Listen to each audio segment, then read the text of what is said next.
Hagunoy, Bulacan. Ang lugar na ito ay hindi ko makakalimutan sapagkat sa unang tapa ko sa lugar na ito ay na-vlog ko ang Jollycod ni Kuya Inox na hindi ko inaasahan na tatangkilikin ng karamihan. Nasa 30,000 views na sa kasalukuyan at patuloy na bumibilang. Kaya naman sa aking pagbabalik ay nais kong gumawa ng munting pasasalamat sa mga taga rito na mga bago nating kaibigan na nag-follow ng ating feeds. Isang kawang gawa ang ating gagawin. Habang naglalakad ako sa lansangan ay may nakita akong mga badyaw.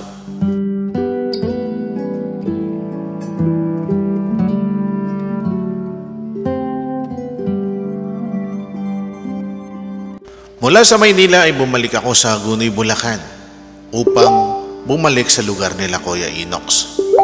Habang naglalakad ako sa Hagunoy, may nakita akong isang badyaw na nanghihingi ng pera sa bawat makakasalubong niya.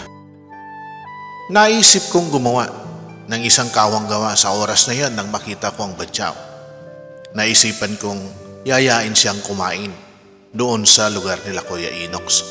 Ang hindi ko inaasahan nang lumapit ako sa kanila ay mayroon pala siyang mga kasama pang iba. Mga kaibigan, so meron tayong mga nakita yung mga kapatid na badyaw na naglalakad. Kaway-kaway kayo. Eh, taga saan kayo? Taga Kalumpit. Nalaman kong taga Kalumpit, Bulacan sila. Doon sila nakatira at gumala lang sila sa Hagunoy upang mamalimos. Ganito kasi ang mga badyaw, ikot lang sila ng ikot. So, ang pupuntahan natin ay isang kainan kung tawagin ay Jollycod. Sa likod ng Jollibee, pupunta tayo sa kila Kuya Inox. Tapos, mamili lang kayo ng gusto yung kainin. Isa sa kultura ng mga badyaw ay hindi sila basta-basta tumatanggap ng pagkain. Pero nanghihinaya ko sila na kumain sa isang kainan ay sumama sila at hindi pa daw silang kumakain ng mga oras na yan. Matagal na kayo pabalik-balik dito? Matagal na kayo? Huwag kayong matakot sa akin, ha? Kaibigan ako. Salamat, Kuya. Napansin kong bagamat sumama sila sa akin ay naiilang o medyo may takot sila.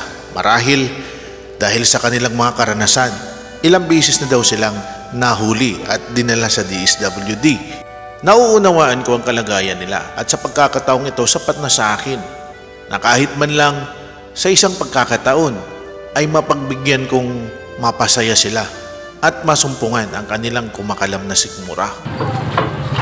Di pa ba kayo nag-almusal? Yan na, malapit na. Yes, kung tawagin ay Jollycod. Doon tayo kakain sa Jollycod. Habang naglalakad kami papunta sa Jollycod ay naramdaman ko talagang hindi sila panatag. Kaya't patuloy kong pinapaliwanag sa kanila na malapit na. Sinabi ko sa kanila na ang pupuntahan at kakainan natin ay isang lugar na na-vlog ko rin noon at dinadayo ng karamihan. Ito ang Jollycod ni Kuya Inox. Sa pagkakataong ito ang aking muling pagbabalik sa kanyang lugar kasama ang aking mga kaibigang badyaw. At nang makarating kami sa Jollycod ni Kuya Inox, ay marami ding kumakain. Kaya't pinapili ko na sila ng gusto nila. Sige, upo kayo. Salamat, Kuya. Opo.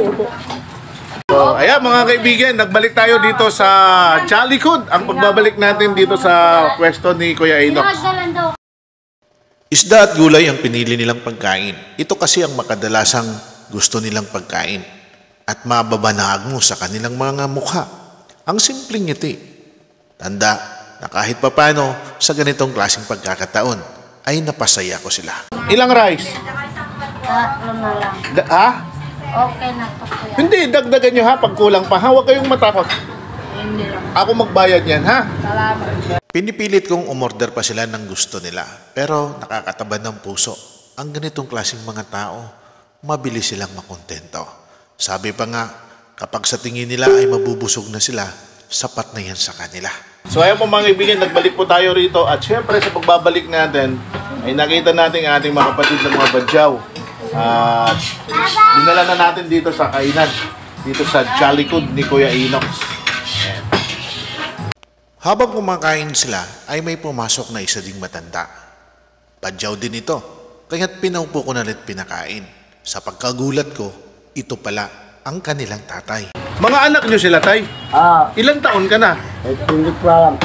Isa lang sa nakakalungkot na pangyayari, kahit ang edad ni tatay kung ilang taon na siya ay hindi niya alam. Ganito kasakit at kahirap ang kanilang kalagayan. Kung kaya't kahit kipagsapalaran sa syudad, ay kaya nilang gawin mabuhay lamang ang kanilang pamilya. Isa sa kultura ng mga Badyaw na aking nakita sapagkat hindi lang ito ang pagkakataon na nagpasaya tayo ng kanilang mga kapwa Badyaw. Napapansin ko kapag kumakain kung sino yung grupo ng pamilya ay siya nilang kasama, wala dapat maiwan. Ang sarap nilang panoorin habang kumakain. Nararamdaman mo na tila ito ang pinakamasaya na nilang pagkakataon na nakakain na sila sa labas. Marami pong salamat sa pagkakataon na tayo ay nagiging daluyan ng biyaya ng mga taong tulad nila. Sa ating paglalakbay sa iba't ibang lugar na ating napupuntahan, nakakapag-iwan tayo ng isang masayang alaala. At syempre, sa pagbabalik natin dito sa lugar ni Kuya Enox, ang tinaguriang Jolly Goods ng Hagonoy, ay itinatak na naman natin muli ang isang vlog na nakapagpasaya sa pamilyang ito. Taos puso po tayo nagpapasalamat sa lahat ng mga nanonood ng ating vlog at sa mga nagpapadala ng mga star sapagkat ang mga ibinibigay ninyo ay muli nating ibinabalik sa mga taong nakikita at nakakasalubong natin sa ating paglalakbay.